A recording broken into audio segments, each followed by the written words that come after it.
नमस्कार,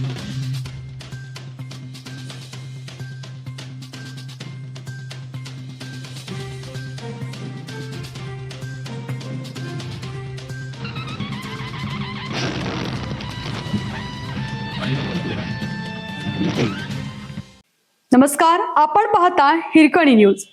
हिरकणी न्यूज प्रत्येक क्षण ताज्या घडामोडी आणि महत्त्वाच्या प्रत्येक बातमीसाठी नेहमीच. कुंजीरवाडीत एफडीएची मोठी कारवाई. श्री दत्त टी स्टॉल मधून 66,000चा प्रतिबंधित गुटखा पान मसाला जप्त.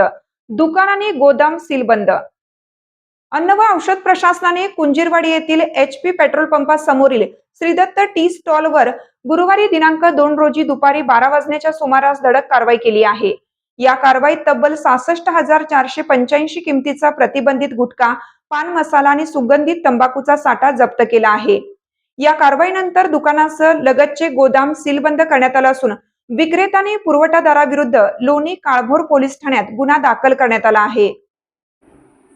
या कारवाईनंतर दुकानासह लगेचच गोदाम सील करण्यात आले असून विक्रेत्याने पुरवठादाराविरुद्ध लोणी काळभोर पोलीस ठाण्यात गुन्हा दाखल करण्यात आला आहे.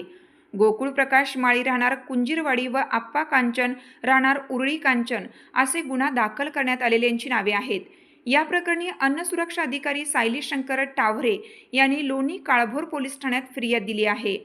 पोलिसांनी दिलेल्या माहितीनुसार कुंजीरवाडी येथील श्री दत्त टी स्टॉलवर गुटखा विक्री केली जात आहे अशी माहिती अन्न व औषध प्रशासनाला मिळाली होती. मिळालेल्या माहितीच्या अनुषंगाने पथकाने सदर ठिकाणी छापा टाकला असता दुकानाने लगतच्या गोदामातून शासनाने बंदी घातलेला Rajnigandha, Vimal, RMD, director special, Miraj, V1 तंबाखू आणि M सेंटेड टोबॅको यासारखी विविध ब्रँडचा मोठा साठा आढळून आला. अधिकाऱ्यांनी नमुने तपासणीसाठी ताब्यात घेतले तर उर्वरित संपूर्ण साठा जप्त करून पुढील कारवाईसाठी अन्न व औषध प्रशासनाच्या गोदामात जमा केला.